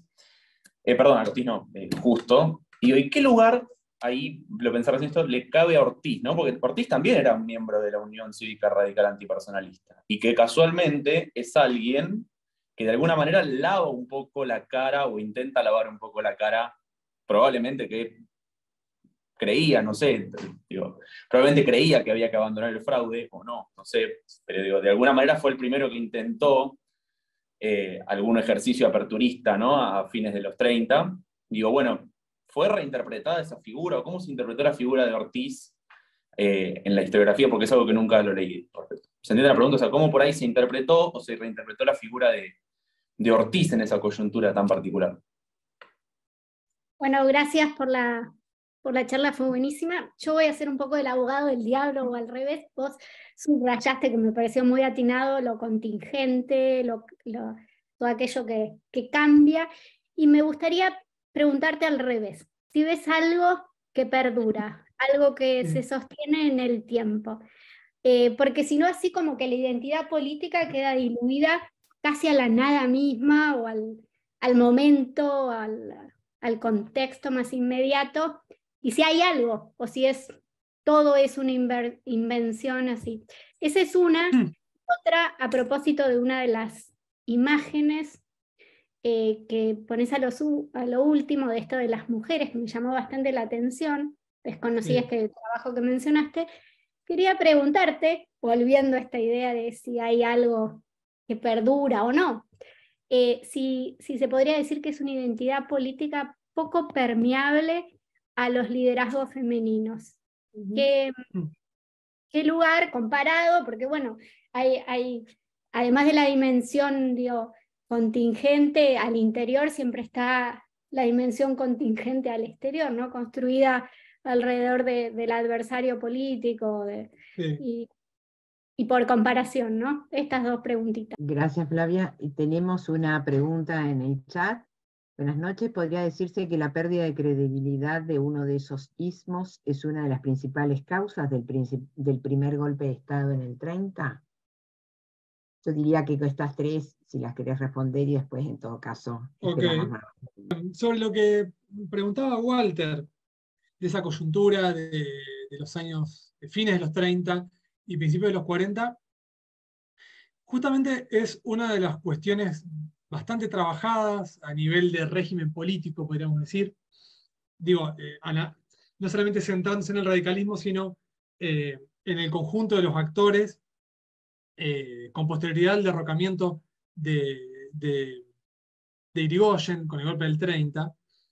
Y, por supuesto, Beatriz mencionó el trabajo de Darío Macor, que si bien en gran medida estaba centrado en la política en Santa Fe, en la década del 30, hay una convención digamos, dentro de nuestra historiografía, que cuando decimos década del 30 no es desde el año 30 hasta el 39, sino que es desde el 30 hasta el golpe del 43, y que justamente ahí parece conformarse como un sistema político bastante particular, porque hay, de hecho, una serie de gobiernos relativamente estables, hay aparición de nuevas fuerzas políticas, pero eso que vos mencionabas, el lugar de Justo y el lugar de Ortiz como sucesor de Justo, tiene que ver con dos figuras que vienen del radicalismo. Por ejemplo, Roberto Ortiz era un miembro de la Juventud Radical, del radicalismo universitario, a principios del siglo XX, y uno ve los diarios de la época y aparece en un acto, en una manifestación, o aparece como dirigente juvenil que participa de determinada actividad y demás, y que por lo tanto podía reivindicar dentro de su propia trayectoria su militancia en el radicalismo. Digo, ninguna radical antipersonalista negaba su filiación en el radicalismo, todo lo contrario, ¿no? Pero Darío Macor, por ejemplo, en un capítulo que escribió para la Nueva Historia Argentina, que es un texto que utilizamos bastante cuando damos clases de historia argentina para los años 30, si bien la historiografía sobre los años 30 ha sido muy prolífica en los últimos años, digo, las propias cosas dichas por Darío han sido discutidas a posteriori, y, perdón, una otra derivada de esto. Hay algunos trabajos centrados en el radicalismo, que son obra, por ejemplo, de Sebastián Jiménez, en otro libro reciente compilado por Leandro Lozada, que yo lo incluí al final en esa listita, si quieren después la socializamos, donde muestra, digamos, los múltiples rostros del radicalismo, pero a su vez cómo va cambiando. Digo, con la muerte de Irigoyen en el 33, reorganización por Alvear en el 35, surge Forja, surge la intransigencia radical. Los antipersonalistas que van, eso sí, los antipersonalistas como Justo y Ortiz van licuando su identidad política en el ejercicio del poder dentro de esa coalición que es la Concordancia, que no era un partido político, claramente, sino que era digamos, una constelación que tenía distintas fuerzas. Y Ortiz, por ejemplo, que ha sido bien trabajado por otro historiador, Ignacio López, que tiene un libro sobre eso y muchos trabajos, digamos, intenta de alguna forma recomponer un sistema político en el cual el radicalismo no se sabe bien si un radicalismo unificado, si diversos radicalismos, pero que puedan jugar el juego electoral. Y por lo tanto, había que cambiar, sanear ciertas prácticas que, como bien sabemos, en los años 30, como mínimo se puede hablar de una democracia imperfecta y de máxima un sistema fraudulento, pero que en realidad, lo que decíamos hoy, experiencias como el del sabatinismo en Córdoba muestran que no era todo fraude, ¿no? El propio Macor en ese texto lo muestra bien, pero digo, César Kach ha bien trabajado cómo puede llegar en el 36 a la gobernación Amadeo Sabatini, siendo que era un radical no antipersonalista. Y en otras provincias pasan cuestiones similares, ¿no? Es todo un dilema para los radicales si participar o no a partir del 35. Entonces, yo no sé si hay un rescate de la figura de Ortiz, porque también está la idea de que el que vuelve a sanear el partido. Hay una famosa biografía de Félix Luna en ese sentido. Félix Luna ubicándose de alguna forma en la clave que veníamos mencionando, en la tradición irigoyenista, ¿no? Por lo tanto, ve ese ensayo como algo destinado al fracaso. Pero, así como yo dije que en el 1900 el radicalismo tranquilamente pudo haber desaparecido, como desapareció la Unión Cívica Nacional que ¿quién se acuerda ahora de la Unión Cívica Nacional? Salvo los historiadores, los estudiantes de historia, no mucho más. El Partido Republicano, que surge después, que parecía, en el cual participaron muchos ex radicales, pero que después se van cuando el radicalismo se realiza en 1903. Pienso, no sé, en Pedro Molina, en el propio Coronel Ángel Blanco en Corrientes. Con esto quiero decir que en los años 30 el radicalismo también pudo haber desaparecido, pero que con el contexto del golpe del 43, muchas de esas diferencias son puestas entre paréntesis para enfrentarse a eso que tienen delante, que es un gobierno militar y después el ascenso de Perón, pero esas tensiones de los 30 irresueltas estallan por los aires durante el peronismo, pero sobre todo en los años 50. Pero es verdad lo que vos decís, lo que muchos han señalado, que en el año entre el 42 y el 43 mueren Justo, Alvear, Ortiz, todas figuras que estaban destinadas a jugar un papel fundamental, ¿no?, en las elecciones que se venían. Pero vino el golpe de Estado, y hablando de la contingencia que mencionaba Flavia, va a decir Juan Carlos Torre, ahí la política argentina tiene un cimbronazo que ya sabemos va a dar lugar a lo que Mark Healy después va a tratar en su clase sobre el peronismo, seguramente, ¿no? O sea, la irrupción de lo no previsto. No sé si respondo a tu pregunta, pero en tal caso te puedo remitir a una serie de lecturas que te van a permitir profundizar en esas vetas sobre qué tipo de radicalismo era lo de Ortiz, digamos, ¿no?, dentro de la concordancia y sus intervenciones a las provincias para que se celebren elecciones libres o limpias.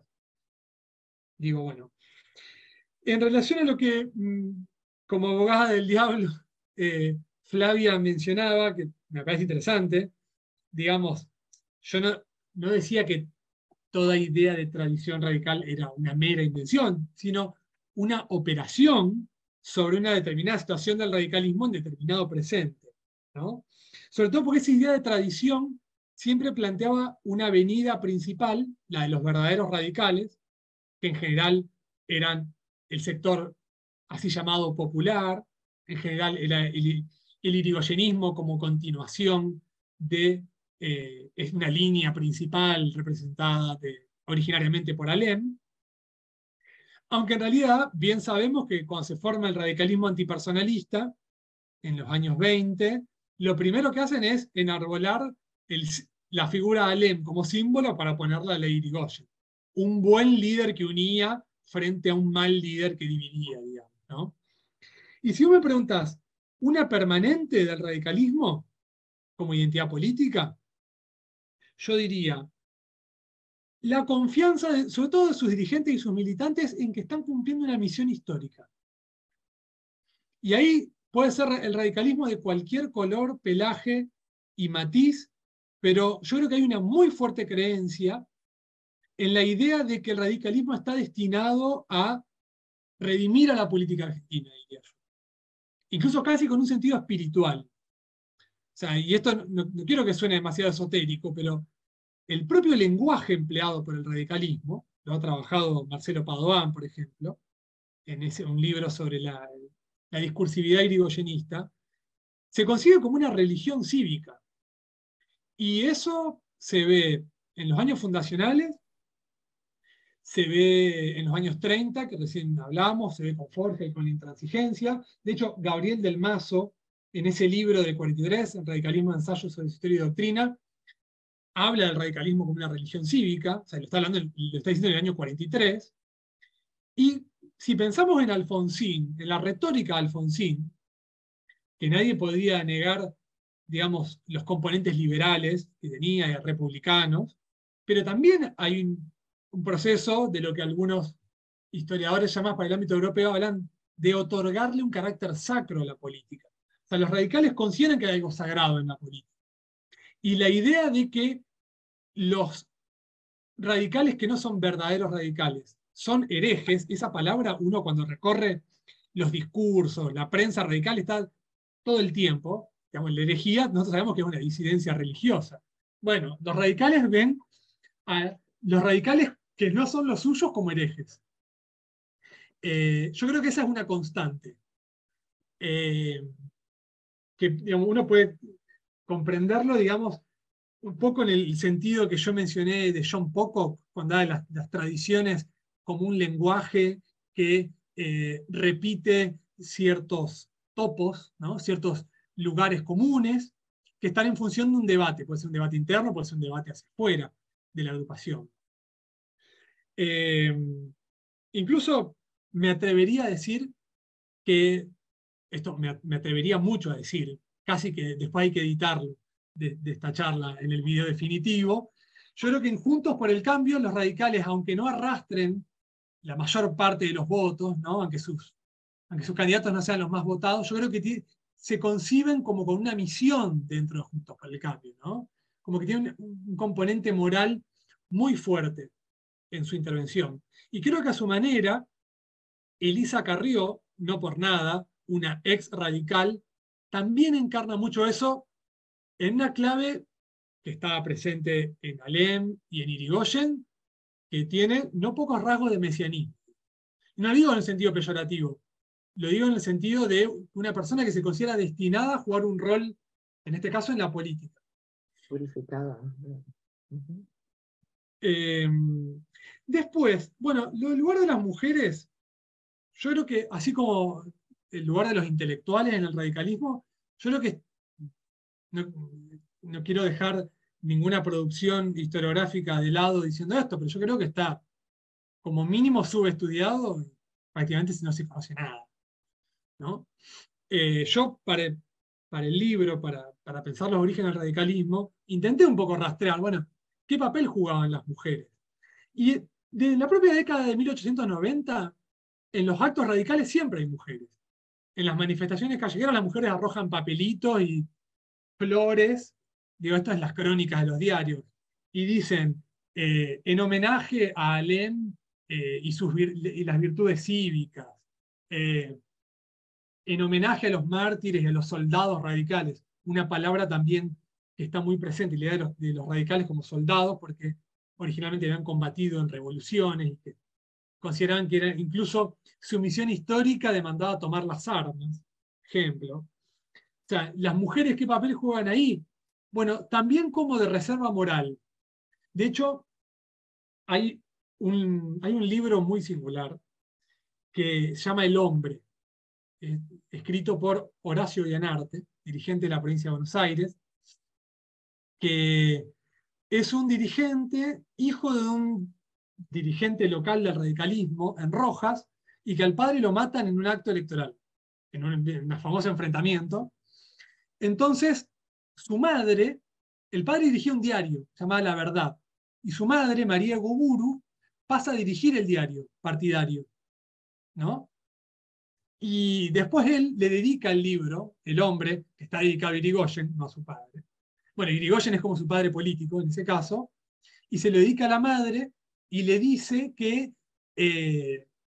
ella fue la que le enseñó los valores, ¿no? Los valores un poco del radicalismo. Y después, un año antes de sacar ese libro, que fue un bestseller para los radicales, la campaña electoral, porque lo saca en 1916, es un libro de campaña, podríamos decir. Un año antes, él es diputado nacional y se enfrenta con los diputados socialistas, y de hecho los reta a duelo a Alfredo Palacio.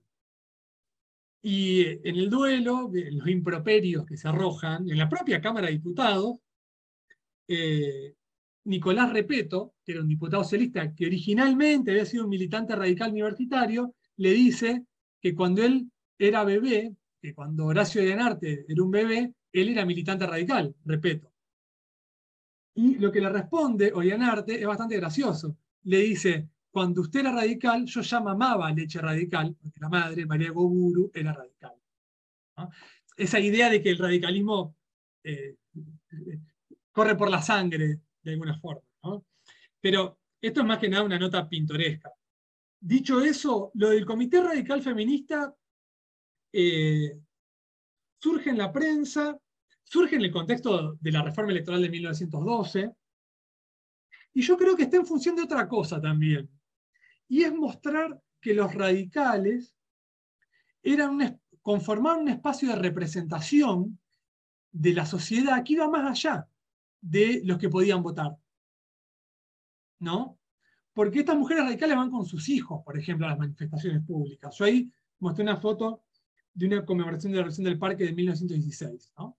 Y después, durante los gobiernos radicales, por ejemplo, cuando se convoca un acto y demás, a veces se hacen fiestas radicales, donde van los militantes radicales con sus esposas y con los niños. O sea, y se habla de la familia radical, lo cual no era ninguna novedad, porque los socialistas hablan de la familia socialista, del niño socialista, de la mujer socialista. La diferencia es que los socialistas, desde la propia fundación del partido en Argentina, en su plataforma estaba el voto de la mujer. Los radicales lo van a plantear recién, creo que en 1919 es el primer proyecto. Esto lo trabajó bien Luciano de Privitelio. Es un proyecto de Rogelio Araya, un diputado santafesino que plantea el voto femenino. ¿Me equivoco, Martín, o estoy en lo cierto? Y bueno, creo que ni alcanza a tratarse. Pero bueno, después en San Juan se aprueba el voto femenino, en el 27. Digo, tiene toda una historia particular. Pero creo que las mujeres en el radicalismo, si hay alguien que acá está haciendo la carrera de grado, de posgrado, es un tema interesante a trabajar. Sobre todo entrado el siglo XX después, ¿no? Porque no, es verdad, no se conocen tantas dirigentes radicales. Mi amiga, compañera de doctorado, Lilia Puig de Stubring, que fue presidenta de la Convención Radical, hicimos juntos el doctorado en Ciencia Política, seguramente me regañaría por esto que estoy diciendo, pero efectivamente, no sé, digamos, o no se destacaron, o no las destacaron, o no les permitieron destacarse. Pero es probablemente que haya una cultura muy masculina.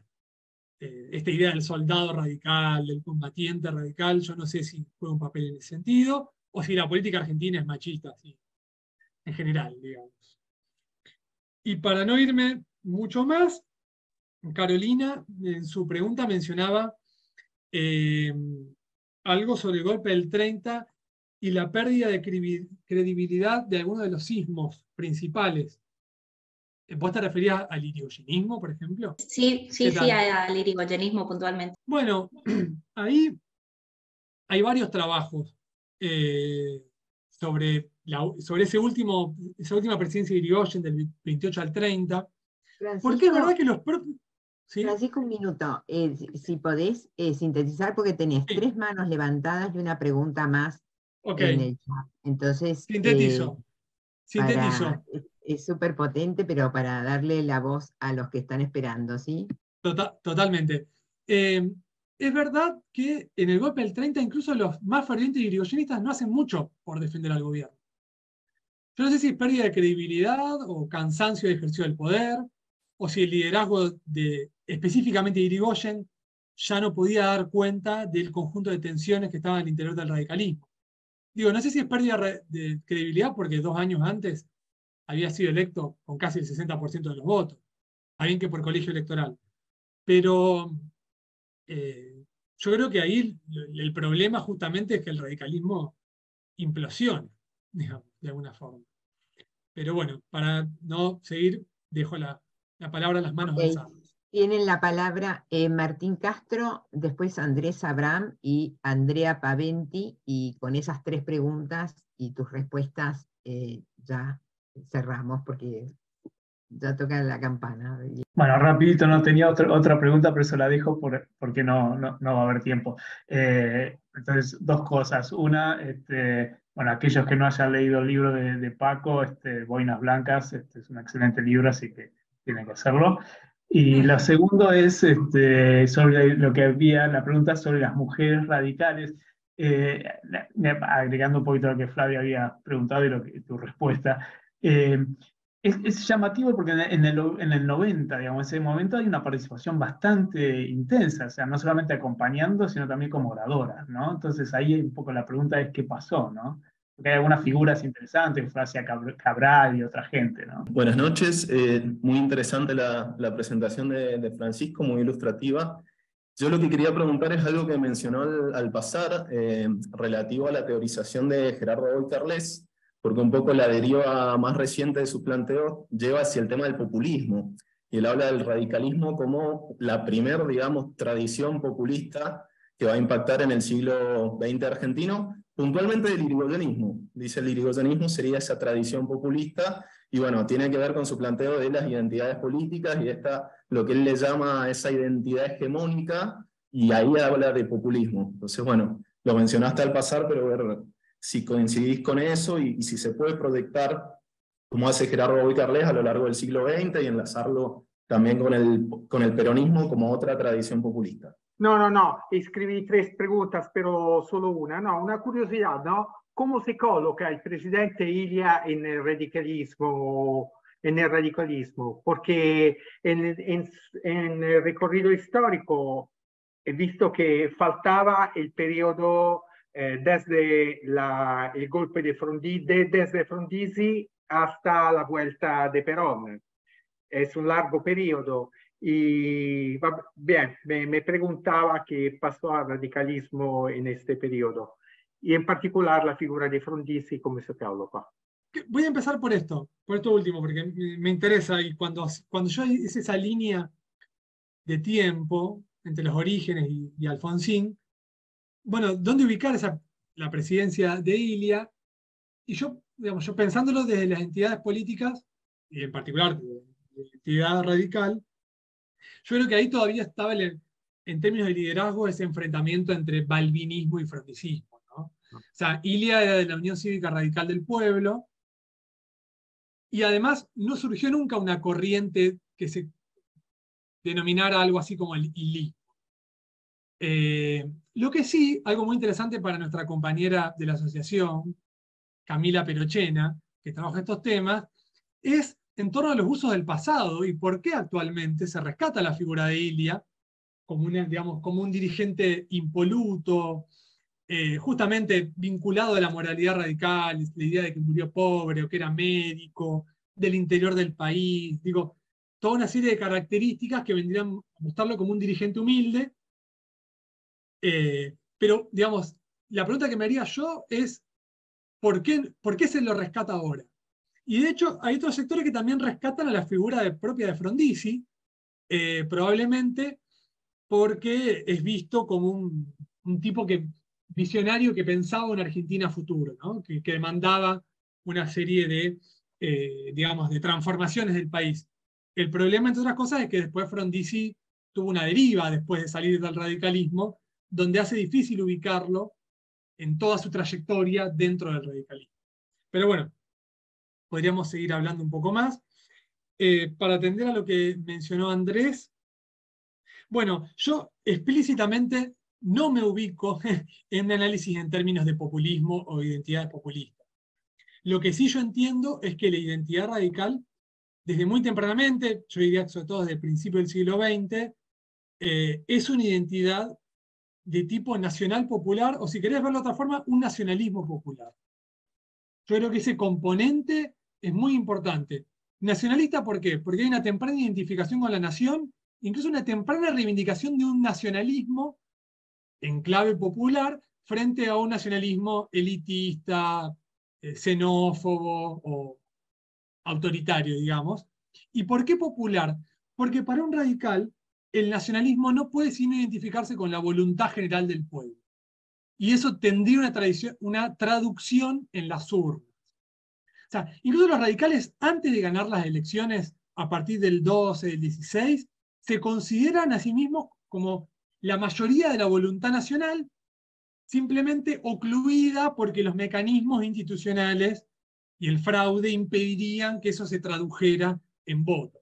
Entonces, para los radicales, 1916 no viene sino a confirmar ese nacionalismo popular que ellos reivindican, ¿no? Justamente en un año del centenario de la creación de independencia, donde los radicales hacen mucho por ofrecer su propia versión del nacionalismo. Pero no, yo no entiendo, el concepto de populismo me parece que está como subexplotado y no me instalo en esa senda, aunque sí adopto muchos de los presupuestos teóricos de Gerardo Boy, porque me parece que es probablemente quien mejor ha pensado las identidades políticas para Argentina. Y después, lo último, Martín, ¿qué pasó con las mujeres del 90 que después no juegan tanto un papel? Bueno, ahí hay que ver un poco lo que también han trabajado autoras como Inés Roskin, que muestran que en el 90 hay una movilización política que trasciende con mucho a quienes hasta ese momento se ven dedicados a la política, ¿no? Y ahí toca a las mujeres, toca a los niños. Y las mujeres, como vos decís, efectivamente están en los actos, participan de los actos radicales, se inaugura una bandera, o se inaugura un comité, y capaz que una mujer de esa localidad o en el barrio de ese comité da un discurso, pero en general ensalzando las virtudes del dirigente local o de Alem o de Irigoyen, ¿no? Digo, hay como una relación de deferencia respecto de los hombres.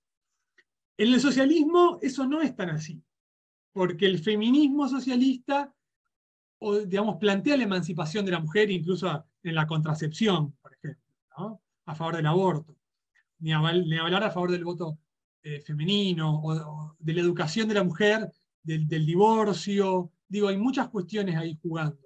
El Comité Radical Feminista lo que sí planteaba, por ejemplo, era la necesidad del acceso a la educación a la mujer.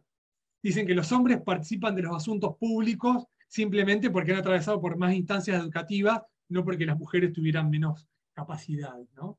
Por eso me parece tan interesante para pensarlo, y no casualmente desde la historia de la educación se ha rescatado mucho el lugar de las mujeres. Pero el lugar de las mujeres radicales creo que está por trabajarse todavía. Bueno, muy bien, Francisco. Súper potente, interesantísimo, desafiante. Dan ganas de seguir conversando, pero bueno, ya el Dan tiempo ganas de está escuchar las clases cumplido. que vienen, ¿no? Para ver cómo se coteja con las... Sí, no, sí, la verdad es que hay mucho entusiasmo y la gente se ha quedado hasta ahora es porque realmente la ha pasado bien. Así que bueno, te agradecemos, por Yo a supuesto. ustedes. Agradecemos la asistencia de todos, las preguntas, el interés, y los esperamos el jueves próximo con el segundo módulo dedicado a la tradición liberal conservadora, que estará a cargo de otra querida colega, María Inés Tato, una gran experta en estas lides como en otras. Así que bueno, nos vemos la semana que viene. Gracias, suerte. Chau, chau.